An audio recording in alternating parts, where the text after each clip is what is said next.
চাকরির পরীক্ষা বা অ্যাডমিশন টেস্টে এমন কিছু প্রশ্ন থাকে যা দেখতে খুব সোজা মনে হলেও প্রায়ই আমাদের ভুল হয়ে যায়। ইংরেজি গ্রামারের ঠিক এমনই একটা প্যাচালো বিষয় হল এ নাম্বার অফ আর দ্য নাম্বার অফের ব্যবহার। তো চলুন আজ এই প্যাচটা এমনভাবে খুলে ফেলা যাক যেন আর জীবনেও ভুল না হয়। আচ্ছা, এই বাক্যটা একটু দেখুন তো, the number of players R increasing. কি মনে হচ্ছে, বাক্যটা কি ঠিক আছে? প্লেয়ার্স যেহেতু প্লুরাল মানে একের বেশি, তাই আর ব্যবহার করাটাই তো স্বাভাবিক মনে হচ্ছে, তাই না?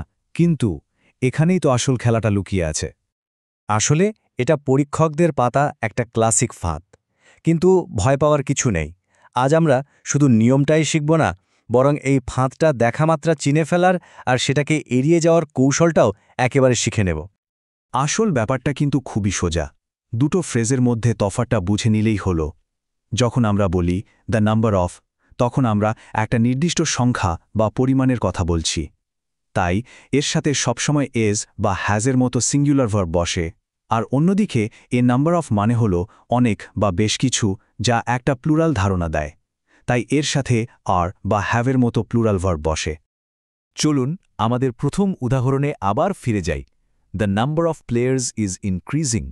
এখানে ফোকাসটা কিন্তু প্লেয়ার্সের ওপর না, ফোকাসটা হলো দ্য নাম্বারের ওপর, মানে খেলোয়াড়দের সংখ্যাটা। আর সংখ্যা তো একটা সিঙ্গুলার জিনিস, তাই না?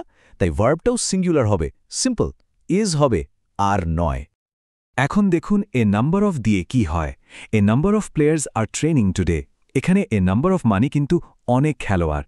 এটা একটা প্লুরাল আইডিয়া দিচ্ছে, আর তাই ভার্বটাও প্লুরালই হবে, মানে আর হবে, ইজ নয়।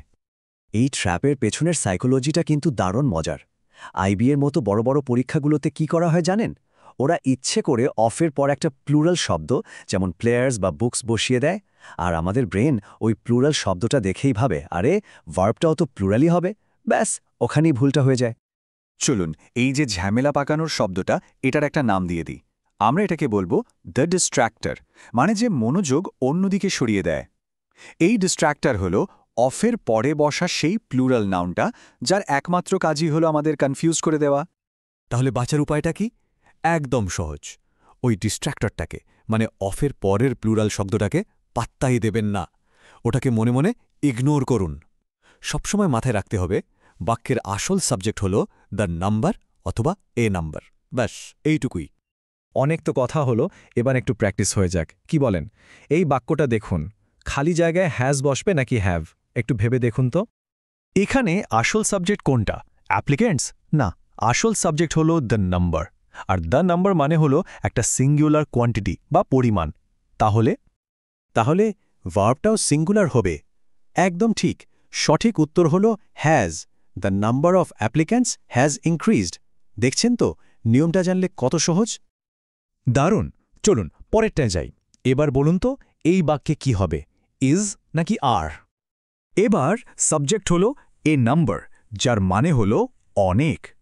এখানে এমপ্লয়িজ শব্দটা আমাদের সাহায্যই করছে, কারণ অনেক কর্মচারী পুরো ব্যাপারটাতেই একটা প্লুরাল ভাব আছে। যেহেতু অনেক একটা প্লুরাল ধারণা, সুতরাং ভার্বটাও প্লুরালই হবে। সঠিক উত্তর হল আর। এ নাম্বার অফ এমপ্লয়িজ আর প্ল্যানিং। আমার মনে হয় ব্যাপারটা এখন অনেকটাই পরিষ্কার হয়ে গেছে। চলুন একদম শেষ একটা উদাহরণ দিয়ে পুরো বিষয়টা ঝালিয়ে নিই। বলুন তো এই বাক্যের সঠিক ভার্ব কোনটা হবে? আবারও মনে করিয়ে দিচ্ছি, আসল সাবজেক্ট হলো দ্য নাম্বার, মানে বইগুলোর নির্দিষ্ট সংখ্যাটা। বুকস শব্দটা দেখে একদমই বিভ্রান্ত হওয়া চলবে না, ওটা শুধুই একটা ডিস্ট্র্যাক্টর। আর যেহেতু সাবজেক্ট সিঙ্গুলার, তাই ভার্বটাও সিঙ্গুলারই হবে। সঠিক উত্তর হচ্ছে is. The number of books is surprising. তো পুরো ব্যাপারটা যদি এক কথায় সারসংক্ষেপ করি, তাহলে দাঁড়ায় দ্য নাম্বার অফের সাথে বসবে সিঙ্গুলার ভার্ব, কারণ এটা একটা নির্দিষ্ট সংখ্যা। আর এ নাম্বার অফের সাথে বসবে প্লুরাল ভার্ব, কারণ এর মানে হলো অনেকগুলো। এইটুকুই মনে রাখলেই চলবে।